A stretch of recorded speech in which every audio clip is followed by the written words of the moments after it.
Good evening.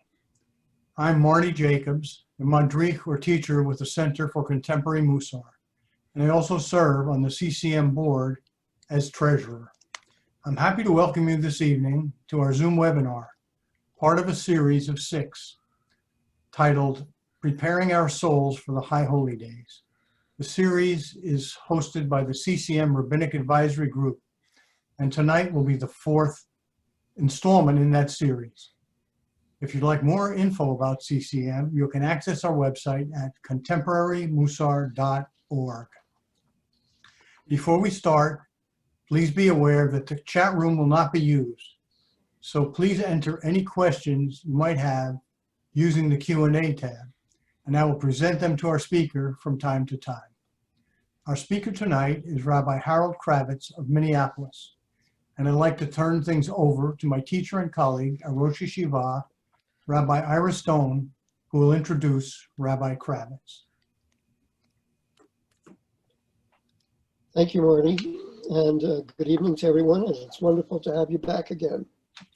We're very much looking forward to our learning Torah this evening with Rabbi Harold J. Kravitz, who, unlike the previous 2 teachers, did not begin his Mussar journey in Las Vegas.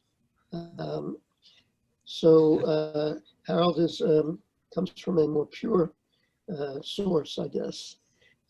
He is the Max Newman Family Chair in Rabbinics at the Adath Jeshurun congregation in Minnetonka, Minnesota. He has served that congregation since 1987, which was exactly when he was ordained by the Jewish Theological Seminary. So he has been there for a long time, and it is the only congregation that he has served. He's also past chair of Mazon, a Jewish response to hunger, an organization that I'm sure many of you are familiar with, and whose work is extraordinarily part of a kind of Mussar consciousness.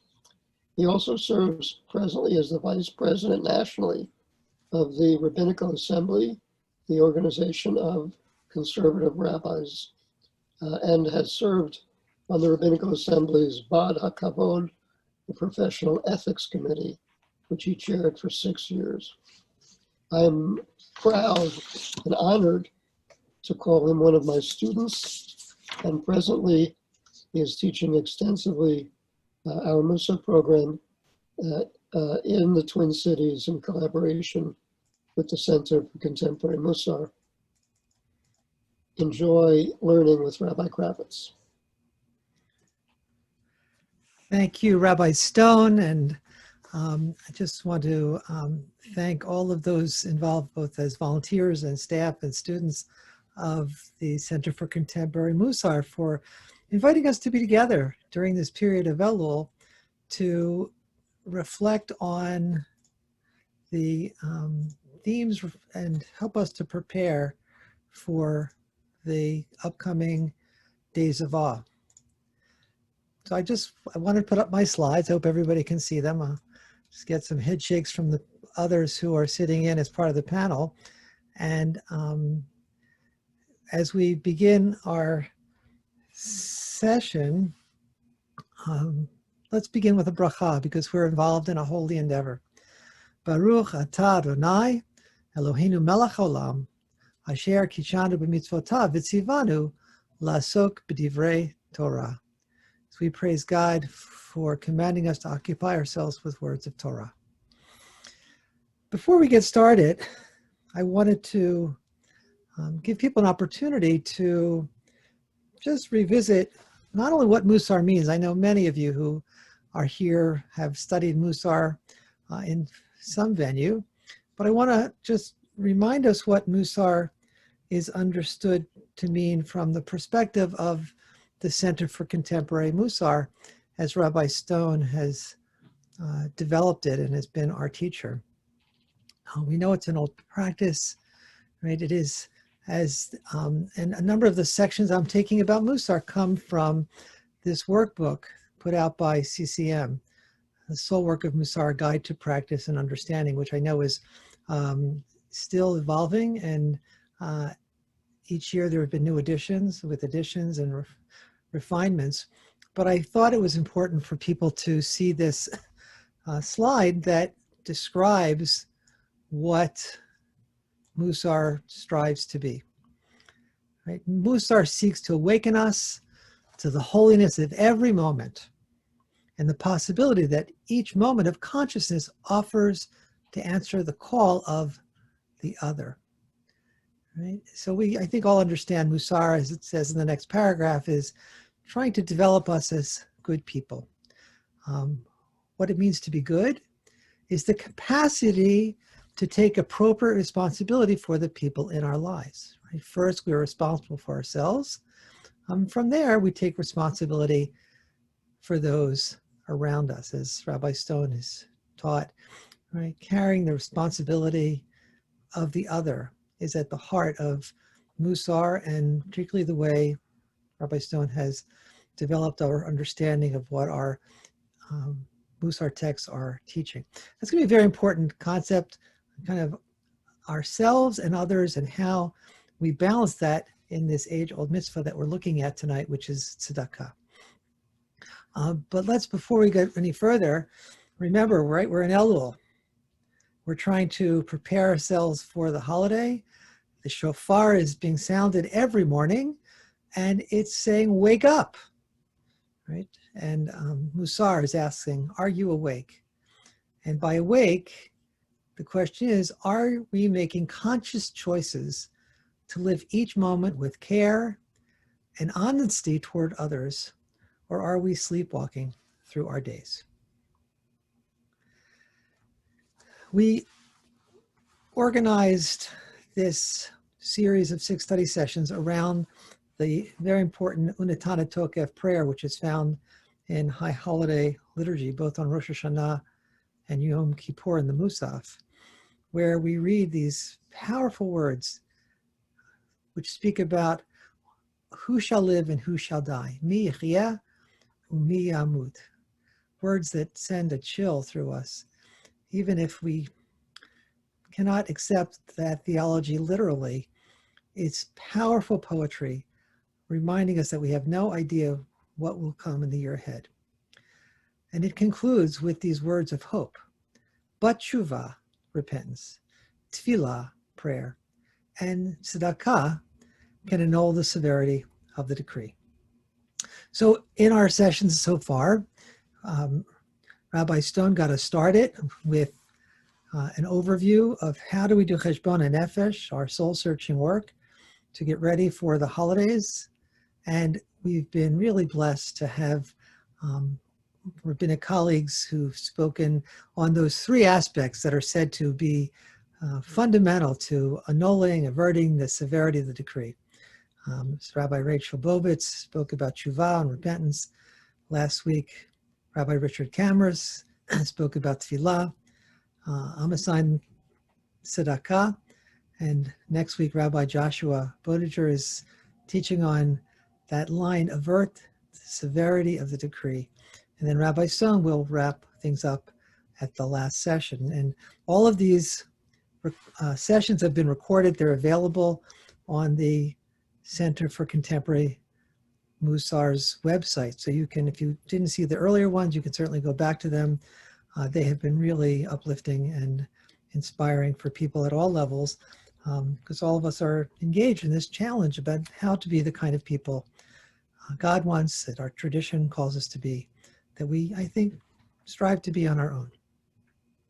So I was dealt this one, right? I was given the responsibility of reflecting on the 3rd of the triumvirate in U'Netaneh Tokef, tzedakah, a term that I think is pretty well known. Tzedakah, which usually is translated as charity. Many of you, I'm sure, have heard the comments that, you know, charity is from Latin. It means caritas. It means love for all. Tzedakah is a more complicated word, right? Its root, right? 3-letter root, tzadi, dalet, kuf, that links to the word of justice or righteousness.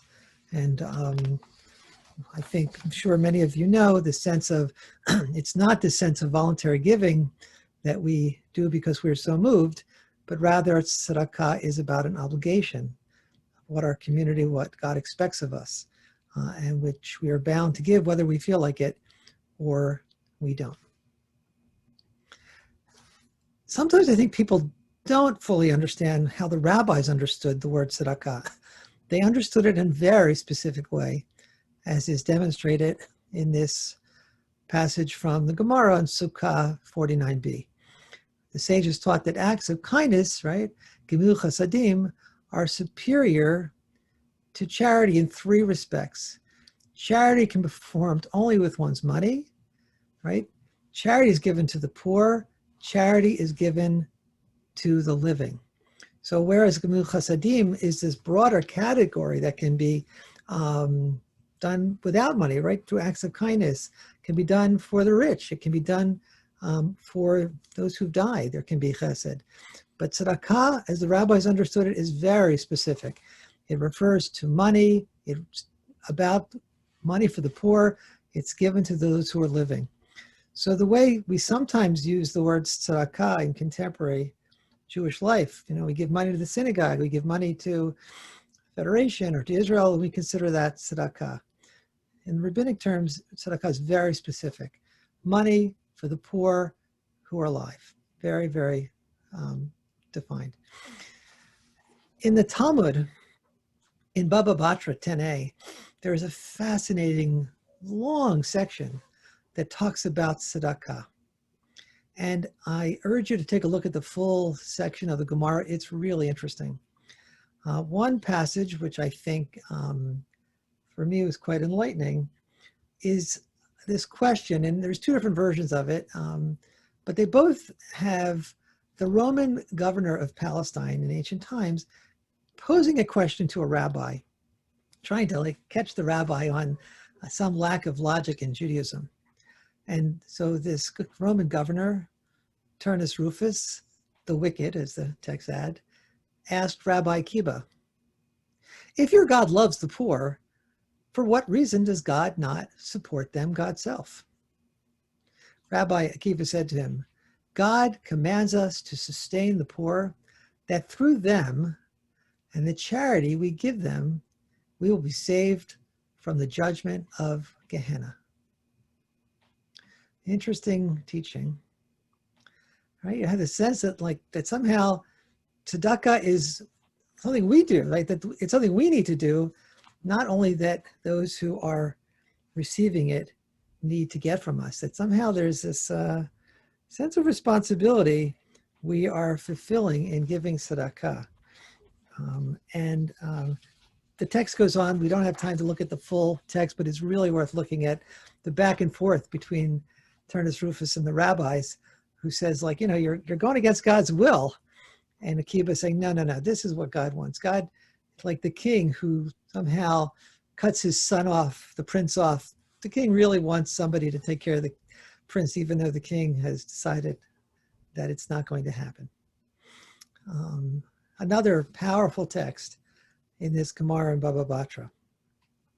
Even when a person gives a mere pruta, right, a very small coin, to a poor person, he merits to receive Shekhinah, the divine presence, as it is stated, as for me, I will behold your face through charity.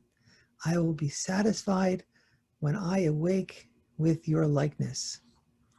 Fascinating that somehow these acts of charity bring us into contact not only with the poor, but with the likeness of God that who we are serving and in whose presence we find ourselves when we are doing the acts of tzedakah. We have a question at this point. Sure. What's that, Mark? Tzedek or tzedakah can be translated as either justice or righteousness.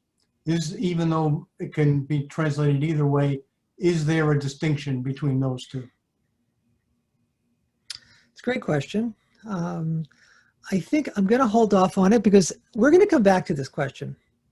I think in some ways that's going to be, this whole discussion about tzedakah is going to turn about about whether this is about our personal righteousness or whether it is somehow this responsibility we have to create justice in the world.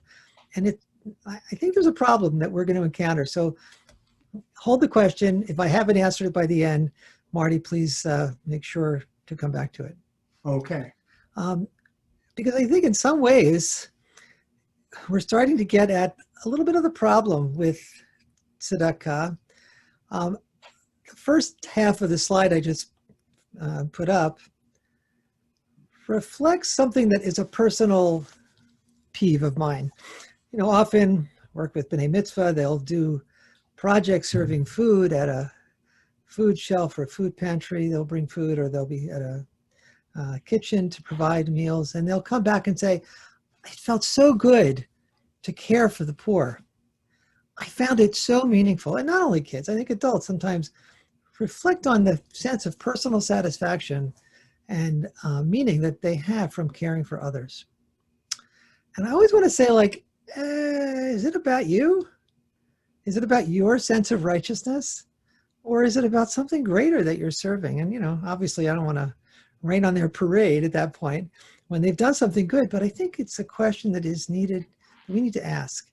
And what I was shocked to find as I was preparing for tonight is that this is not only a question that we have to deal with today. Found a fascinating article by a professor now in British Columbia, Greg Gardner, who published in the Jewish Quarterly Review from a conference at Harvard on rabbinic sources on poverty. Who was rich? The poor in early rabbinic Judaism. So now we're talking about the Mishnah, right? Earlier than the Baba Batra section, but it's certainly influential. And it's a long 22-page article. It's really worth looking at, in which he concludes, for the rabbis, the poor serve instrumental purposes. He basically argues the rabbis were either wealthy or middle class, and they understood their obligations to the poor, right? That's the sense of tzedek, right, of righteousness. But in some sense, it was like, kind of come back to what we said earlier, they were doing it to fulfill their obligation. The poor, in some ways, were secondary. Right? The rabbis constitute the individuals to whom the poor constitute the individuals to whom one must leave peah, right? The corners, gleanings, shichacha, the forgotten things, and the poor man's tithes, those through whom one fulfills certain religious obligations. The rabbis did not seek to erase economic inequalities, Gardner contends. The existence of the poor was necessary to properly fulfill certain religious obligations. So isn't that challenging? And so in that sense, the rabbi's sense of being righteous seems to kind of like not necessarily motivate the sense of justice for all that I think those of us who work at hunger and trying to alleviate hunger have the sense that, you know, tzedek, justice, and not just fulfilling our personal mission, our personal sense of righteousness. We do have another question. Sure. How do we behold God's face in giving tzedakah? Is this also about waking up as a shofar calls us to do? And Nancy would like to answer the question. Nancy, go for it. No. Well, I think, you know, one of the things that those of us who've had the honor of studying with Rabbi Stone, and I'm going to come back to that slide actually, is to what extent is the way we relate to the other, whether it's through the mitzvah, tzedakah, or any of Mussar practices, to what extent are they the way of ultimately getting to not only dealing with the other, but to the infinite other, as Rabbi Stone has talked about it. That's a way that we reach God. So we'll develop that further. But I have to say, I am stuck because there's all this issue with mitzvot, like that are between one person and another. To what extent are we serving ourselves and our need to be righteous and to do the right thing, as opposed to really focusing, on the duties to the other, which, as we heard earlier, is so crucial to this approach to Mussar. I think actually Mussar, as Rabbi Stone teaches it, really brings us to the balance, I would even say a tikkun, of how the sources speak about Mussar. There's one slide that I dropped because I was concerned this was running too long, that is also in that Baba Batra 10a passage that actually says very specifically, giving judgment about your fate on Rosh Hashanah is determined by the extent to which you've given tzedakah. That is going to be part of what determines mi yachyeh or mi yamut. And if you don't give, you may find yourself having to host a garrison of the Roman army in your backyard, and then you'll have to give against your will. But I think that's not the spirit which Mussar is calling us to engage in tzedakah. As I said earlier on this slide, which is a repeat, right? First, we are responsible to ourselves, and from there, we take responsibilities to those around us. That's what it means to be good, right? The capacity to take appropriate responsibility for the people in our lives. And that, I think, takes a tradition in a direction I think is improved, frankly. If you've studied Mussar, then or if you've heard about Mussar, you know that how we do that is through the studying and practicing midot, various. Harold, before we get to that, Sure. we actually have several more questions. So Okay, if it's okay, why don't we Please. look at some of those? go for it. First one is, why is it so important to try and figure out why we are doing the right thing? Well, that's a great question. It seems to me that, and here I would also defer to Rabbi Stone and others who have been long practicing, it seems to me that Mussar is very much about a consciousness about who we are and how we conduct ourselves. And if we are operating from Yetzer Hara, serving ourselves, or Yetzer Tov, the inclination to care for the others. I think if our activity is really only about Yetzer Hara, like how's it going to affect me and the way I'm judged, and if I'm viewed as righteous or not, I don't know. It feels to me like there's something missing. It seems like a false piety. And if one is honestly, seriously thinking about how do I care for others? And that question is a very different question when we talk about tzedakah, to be thinking from the perspective of those in need and not just from the perspective of what can I serve? You know, one of the issues when we talk about tzedakah is kind of, in racial work today, we talk about white saviors, right? The sense of like, oh, here I am, Lady Bountiful. And again, I feel so good. Look what I've done. I think it makes a difference if you're operating out of that frame or one that really starts by thinking about what's my obligation to care for the other. Marty, did you have another question you wanted to pose before I move on? Yes, well, a few more actually. So Okay. why don't we take a few minutes? Okay. Didn't the rabbis just recognize that the poor are a part of every economic ecosystem? Well, I think they did. Then the question is, again, and I don't want to get too hung up on the historical questions of how the rabbis view the poor. It's not my expertise. Actually, I was rather shocked to see that teaching that suggested that they were not necessarily focused on the poor as much as on their own righteousness. Again, I don't know if Gardner's right, but it's a fascinating thesis. I'm more interested in how we understand our own practice and behavior. Are we taking seriously the presence of people in need? And I want to come back to that. Marty, is there another question? Then I want to make sure we can move on. Yeah, actually, the next question I think you may have just answered, or maybe not, but it relates to it. And it seems like you're saying that if it feels good to help others and do tzedakah, then we are just fulfilling our personal needs. But that's not true. We can think and do for others while feeling good about it, and that's not self-serving. Well, look, clearly there's a rabbinic tradition that doing things lo lishma, right, not necessarily for the right reasons. Think about the person who gives some major contribution, which isn't strictly speaking tzedakah, but certainly is chesed to give a major contribution in order to have their name up on the wall. So, okay, so fine. Their motivation wasn't great, but the result is, and that's certainly not to be dismissed as without value. But certainly, to come back and really get us back on track with Mussar, I think the goal here is to try to cultivate a sense of righteousness, tzedek, in which we are operating not simply to serve ourselves. And that's certainly what Mussar is. And I do want to now move us on. Okay. And there'll be time at the end for questions. So in Mussar practice, we look at midot, and they help us, as it says, measure where our nefesh, our soul, our inclination, our yetzer is with respect to that particular attribute. And the midot are, our measures. That's literally what a midah means. And they help us understand the particulars, right? They're yardsticks to measure, to restrain, to moderate our behavior. As the more we do work with midot, we realize that sometimes they're hard to separate. They are interconnected, but looking at any situation through the prism of a particular midah can give us insight. Although we understand ultimately they are all reflections of,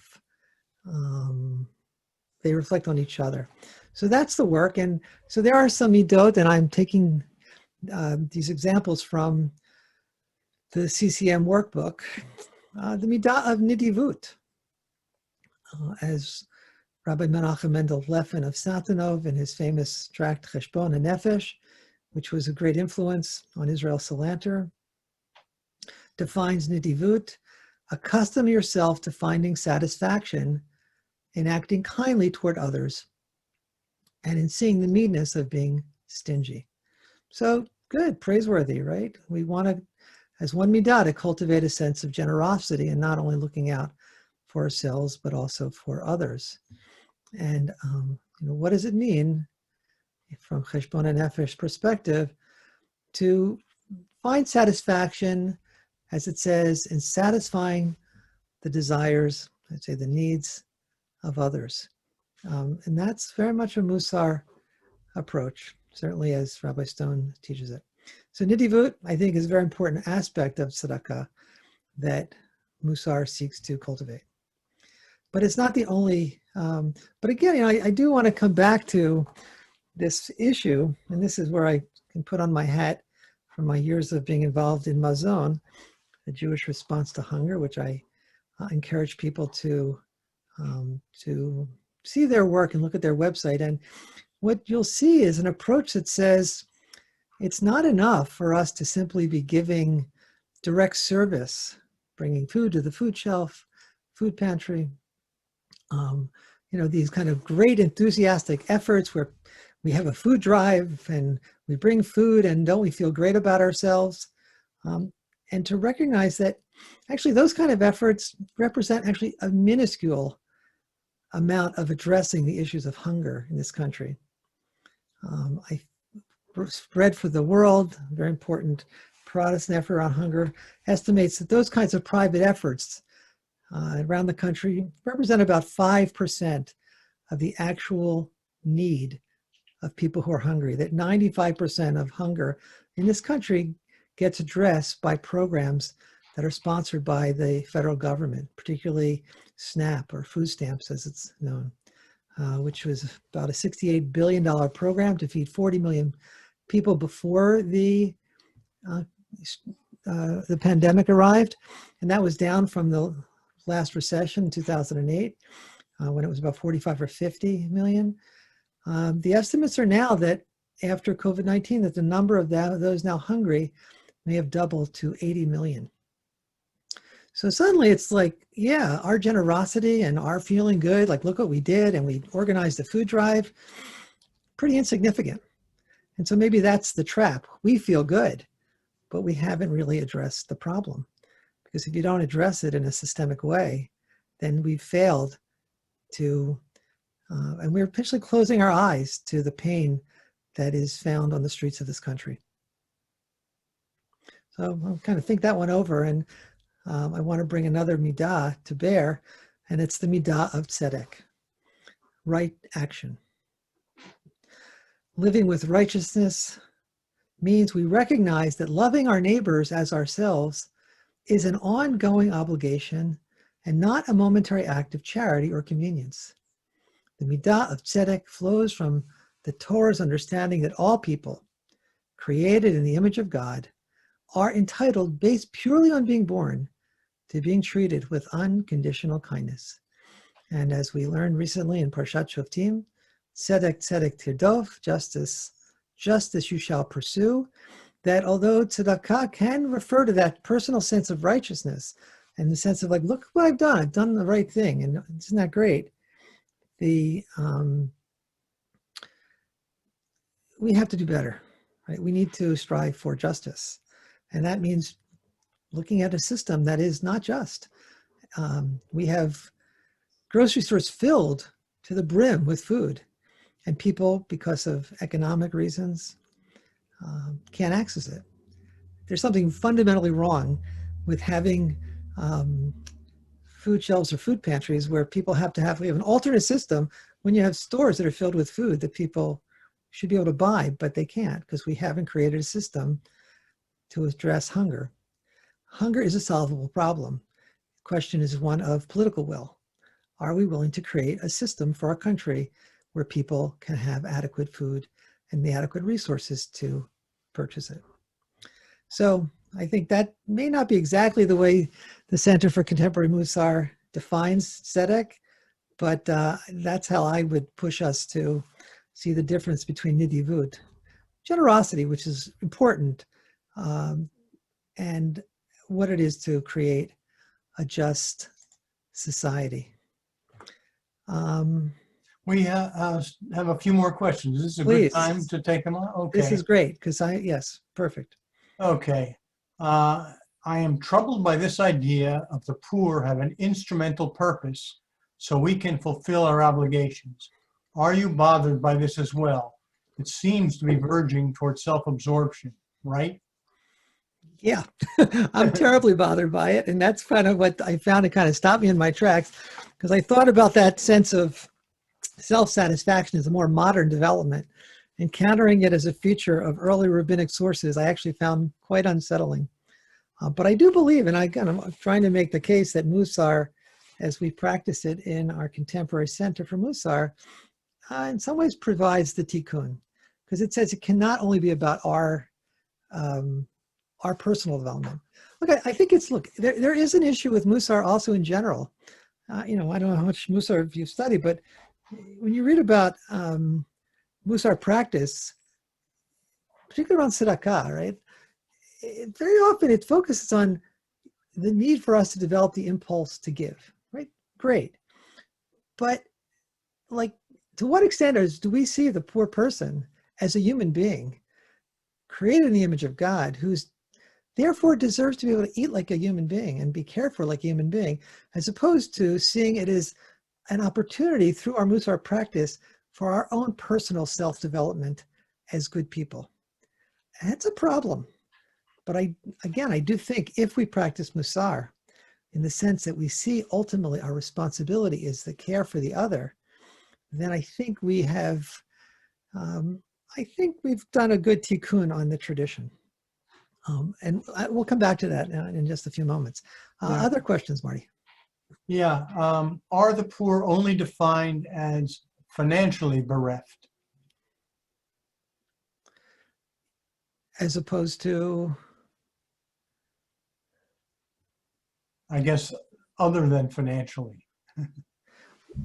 My understanding is, as the rabbis define tzedakah, there, as I said in that earlier slide, they're talking about money for poor people who are alive.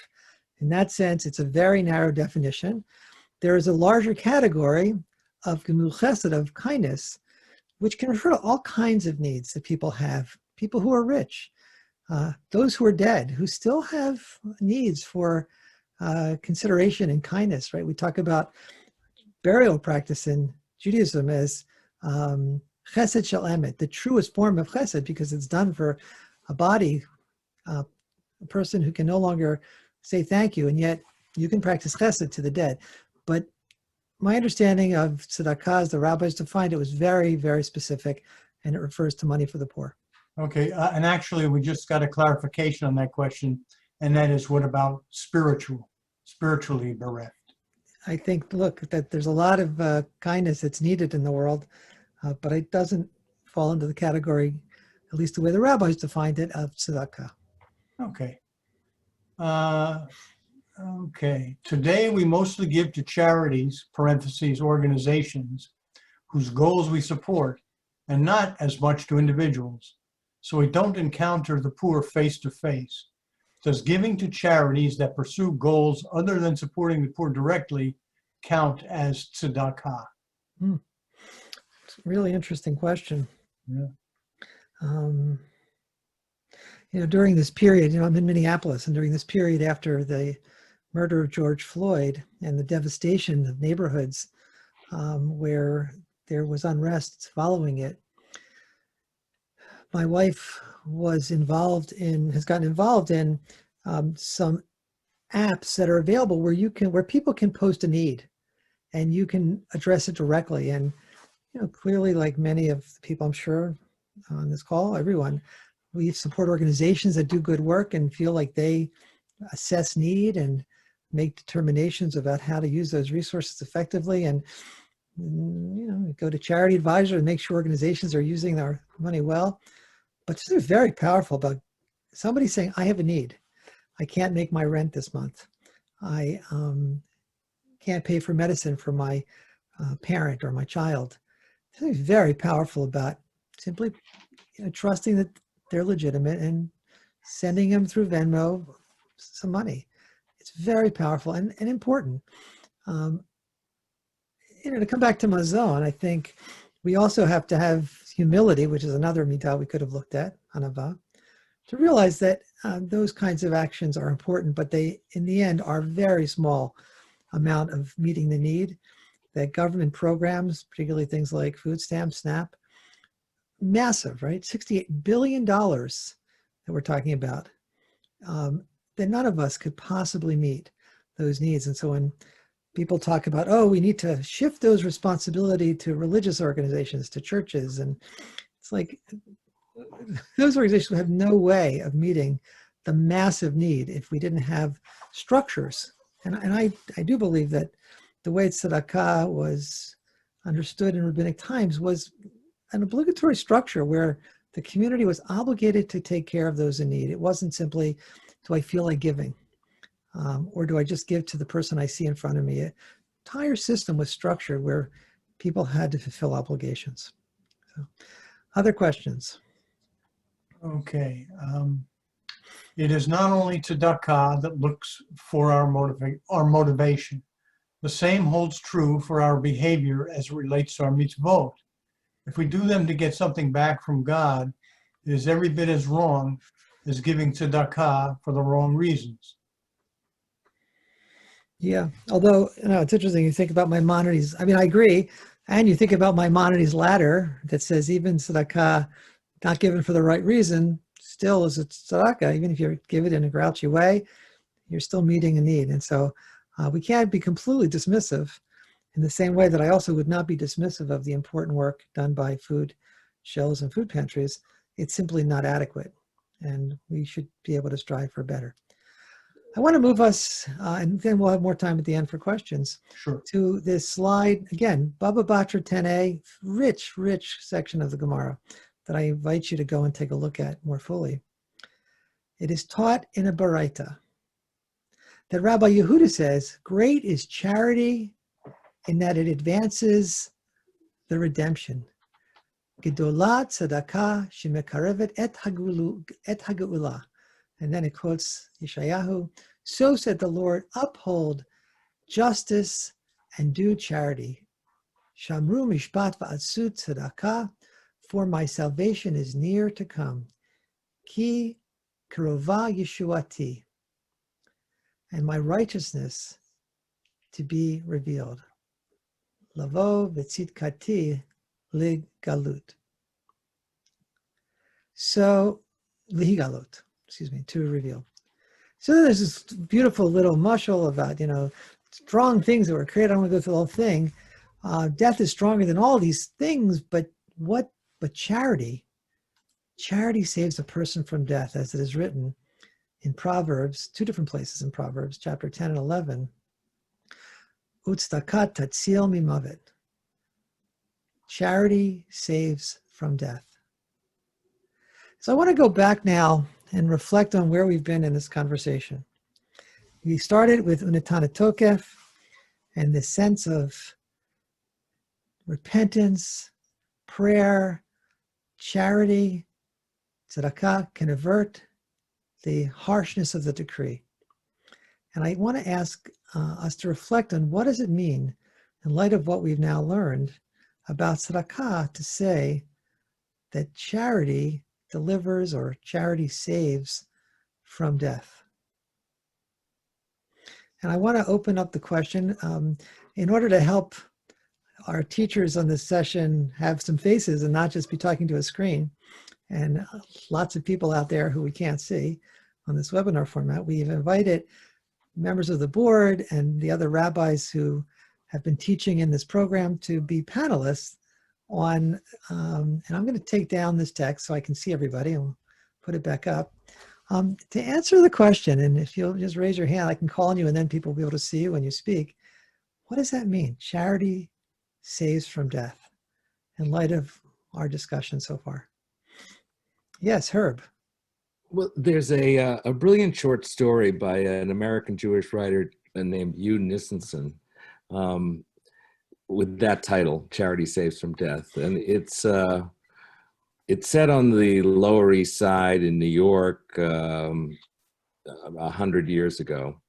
And a little boy and his father are at home. The father goes to shul and he brings back a beggar for Shabbat dinner. The boy's mother is not there. She's in the hospital. And during the course of the story, they give tzedakah to this man. They feed him. They make sure he has 3 meals over Shabbat. But at the end of the story, the boy's mother dies, and he challenges his father with this verse. You taught me that tzedakah tatzil mimavet. You taught me that charity saves from death. And the father says, you were foolish in thinking that it could save your mother. It can't save your mother. It could save the man who came to dinner. The man who came to dinner did not die of hunger. And so, I mean, I think your whole presentation, it points to that, to this tension that's in the tradition. We wanted to do something for us. The little boy wanted it to do something for his mom because he was good, because he was being righteous. He wanted a reward. But the father understood that this was not about the little boy. It was about the man who was hungry. So I thank you for your teaching. I don't know if that's adds to the conversation, but I wanted people to know that story. I first encountered it in the book by Michael Strassfeld called the Shabbat Haggadah. It's probably long out of print, but it was a story recommended that we read on Shabbat and talk about with our families. Thank you, Herb, for reminding us of that story. And I'm going to call in just a moment Nancy and then Richard Cameras, I think, had his hand up. But before I do, I just want to thank you for bringing that story. Actually, I read that story before I actually even knew the biblical rabbinic material. And it's a really powerful story. So thanks for giving us a summary of it. But it really, I mean, captures the tension. Like, so what does it mean that charity saves from death? Whose life is being spared here? And is it ours? Rabbinic sources suggest maybe it is, but theologically, I don't think we can quite accept that. But to watch somebody struggle with that. Nancy, what were you going to ask? Well, I was going to comment that, Rabbi Stone has taught me well not to accept anything literally. And so I see it as metaphor more, that who shall live and who shall die means more about how we live our lives, who will be truly alive and who will be like the walking dead, like what you were saying in the beginning. And so for me, I cannot be whole. I cannot have true shalom unless everyone else is whole. And so I cannot be truly alive unless I know others can live as well. So that's what it means to me. Thank you. And that's very aligned with traditional rabbinic teaching, which talks about somebody being, those who are alive but are really dead, right? There's something like that's just dead in them, and those who are dead are very much alive, which think about, there are other meanings of, we can talk more about this concept, but I'll come back to it when I talk to people who are terminally ill. Like, what does that verse mean to somebody who's terminally ill? But I'll come back to that. Richard, Rabbi Cameras, what were you going to say? And then Marty Jacobs has a comment. I'm going to take a more traditional point of view, the point of view from the rabbinic idea of the benefit for the individual. As a pulpit rabbi, which is where my mind is on right now, it's the High Holy Days coming up. And I immediately thought, when you asked the question of Yizkor and the fact that we're supposed to give tzedakah in memory of those who we recite Yizkor for, which we're going to be doing very soon on Yom Kippur. And why do we do that? And so perhaps not only does it save us in the immediate in terms of how it helps us keep alive the memory of the individual. And so maybe the saving from death is knowing that the work on behalf of that individual keeps that person's soul alive. And in the same way, when I walk around the synagogue from time to time and I notice a little plaque on something that was donated by somebody way before I ever came to the synagogue, and I learn a little bit about what was of interest to either that individual or that individual's family by what it is that person donated, I'm introduced to the memory of that human being and that name, where that's somebody that I never knew. And so in that way, I do think it saves us from death. So again, that's not tzedakah from the standpoint of the poor, because it, takes place in many other ways. But I do see an immortality of the soul in that sense. Thank you. And as rabbis, and I'm sure you have encountered people who are terminally ill, thinking about, how am I going to make my life meaningful? And it may be through children they brought into the world or work they've done. But one way is through tzedakah, through some kind of way in which their values continue to touch the world. And that's one thing that tzedakah does. So Marty Jacobs, then Rabbi Stone has a comment. Yeah, Nancy, your comment reminded me of something I read some years back in Radical Judaism by Rabbi Art Green. Rabbi Green was asked the question whether or not he believed in life after death. And his response was that he was not so concerned about whether or not there was life after death as to whether or not there was life before death. So perhaps this is a metaphor, as you said, for being awake versus being asleep. And being awake requires our doing acts of tzedakah. Thank you, Marty.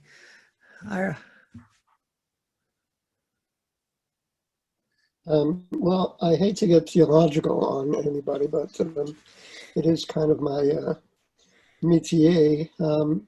In some of my early writing in particular, I have the idea that I just want to float in.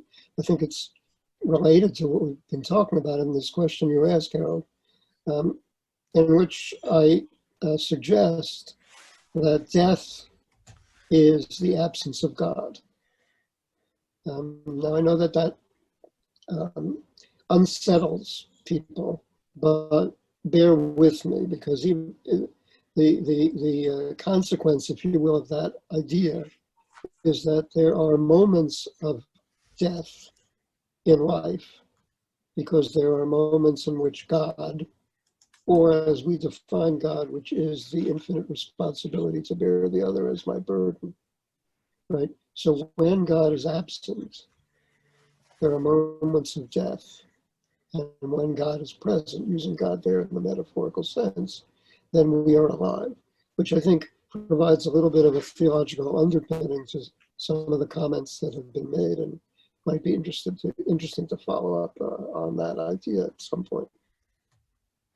Thank you. I want to put our text back up on the screen. And I want to go back to that earlier text that we looked at, and that somebody asked a question about. I want to make sure we've answered it. Right? Even when a person gives a mere pruta, smallest possible coin, to a poor person, he or she merits to receive the Shekhinah, the Kabel Pnei Shekhinah, receive the divine presence, as it is stated, as for me, I will behold your face through tzedakah.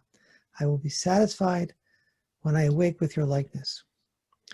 And as we've been reflecting on these texts about tzedakah from rabbinic sources, from how Mussar, I think, perhaps helps us practice tzedakah in an even better way, and really advances this concept for us, and to think about, like, what does it mean to be doing things that are powerful, and during this time when we're looking at who we are, that it says, yes, this is going to be about our own merit, but it can't just be about our merit. It also has to be about how we care for God's creation, and that's got to be part of the equation. And so, this is where I want to evoke Rabbi Stone's teaching about the work of the philosopher Emmanuel Levinas, who wrote very important work, seeing God through the face of the other.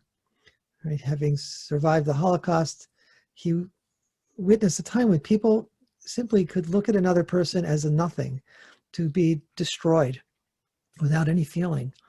And he develops a philosophy which says that the way we see God is by seeing the face of the other. And as Rabbi Stone has taught us, that it is through care and caring responsibility for the other that we get to the infinite other, to God. That's how we find our way to God. And for me, I kind of come back to this text, that it is seeing in this action of tzedakah, that this is where we're going to encounter God. And it just, for me, I think, just lifts up this whole midah of tzedek in a powerful way, as we think about how are we caring for those in our world. And there's one other concept which it may have been on a slide that I dropped out, but another teaching that we've learned from Rabbi Stone about what is the meaning of olam haba.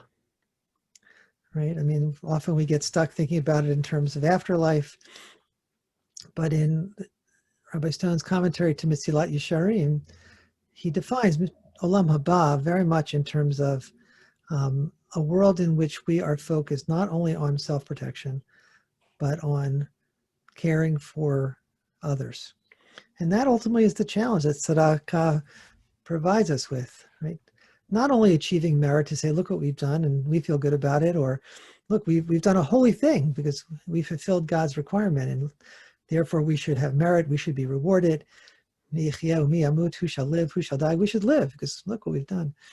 But I think our Mussar practice brings us to another level of recognizing the important work that we have to do to improve ourselves, but also to improve the world. So, other questions? I saw one other question, which, Marty, do you have some others you want to pose? We have quite a few, so I guess we'll get to as many as we can. Great. And the first one is, am I misunderstanding Rabbi Stone's concept of humans as seeking pleasure and learning that the highest pleasure is carrying the burden of the other? It seems that pleasure and satisfaction are intimately connected with the goal of developing our Yetzer Hatov. Or do I have this wrong? I think I'll let Rabbi Stone answer that, since it's posed to him.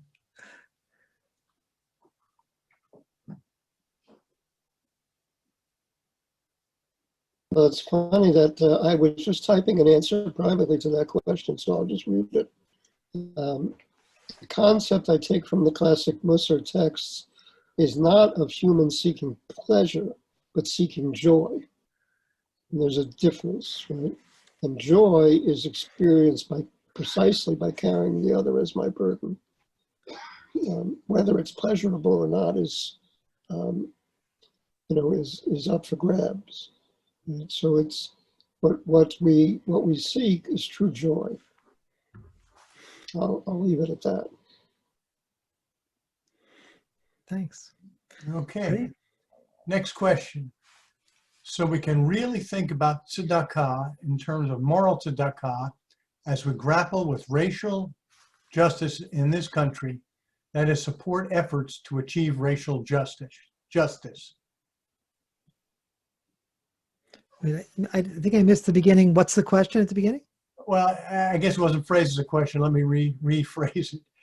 Can we really think about tzedakah in terms of moral tzedakah as we grapple with racial justice in this country, that is, support efforts to achieve racial justice? Okay, well, look, I think one of the interesting things that we as a Jewish community need to grapple with is, I think we're sometimes a little convinced that we've gotten to where we are by virtue of our own talent and hard work. And we forget the benefits that have been bestowed upon us because of both the concern of others, communities that supported each other, and the benefits that came to us because we're white, many of us. Not all of us, but many of us have been able to have the benefit of whiteness.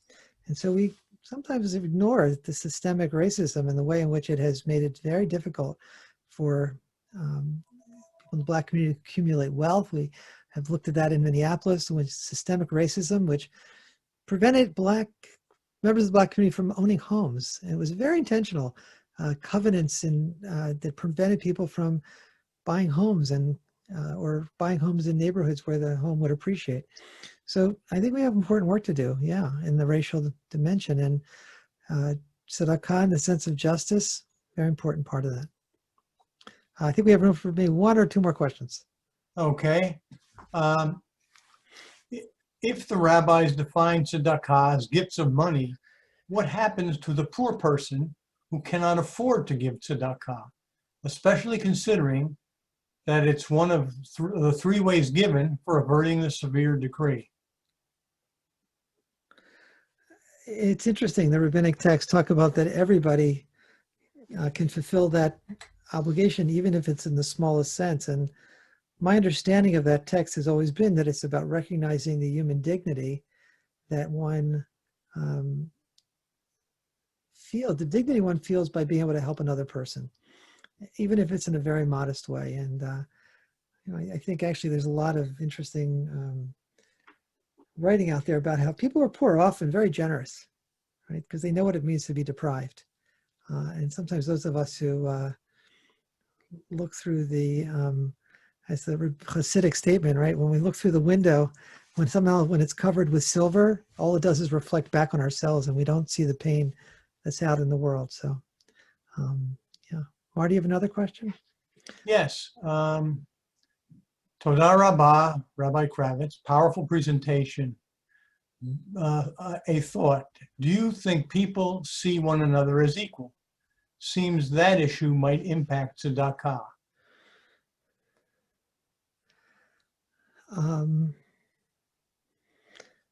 I can't speak to how people see each other. I can only say that there is inequality in the world. There was one other question I want to just make sure we get to that I was in the chat. Herb, you commented on it about my comment about only 5% of the hunger being addressed by private efforts. Can you just ask that question, Marty? Yeah, okay. If our individual efforts in addressing issues of poverty only constitute 5% of the needed response, how do we avoid feeling powerless to make the right kind of difference? Okay. Well, I think tzedakah is not the only value that we need to practice in order to have a just society. You need to vote, right? You need to make sure that we have political systems that create fairness and equity and bring around justice. So again, tzedakah is an important aspect of our time together and what we're studying tonight. But in the end, voting, creating political systems that achieve justice is important responsibility as well. I think we're out of time. I really, again, want to thank everyone for joining us tonight and to wish everyone ketiva v'chatima tova, a good inscription and sealing in the book of life, because that in the end is U'Netaneh Tokef points us in that direction, right? The sense of mi yechia u'mi yamut. I don't know that tzedakah will save us ourselves from death, but it makes us worth saving. Right? It makes us the kind of people that God needs us to be in order to have a just world. And of course, in some ways we are serving ourselves, but we can never end there. It's not just about us being good or feeling good about caring for others. It's about actually making a difference and ending the injustice that exists. So thanks everybody for joining us, and look forward to our next session where Rabbi Boettinger gets to look at that difficult challenge of what does it mean to avert the evil or the severity of the decree, Ma'avirin et roa gezerah. We look forward to that in Rabbi Stone's final session, preparing us for the holidays. Shana Tova. Okay, thank you very much, Rabbi Kravitz, for a very thoughtful, thought-provoking, and most interesting presentation. And I'd like to thank everyone for attending tonight, and please join us again next week. Thank you. Thanks.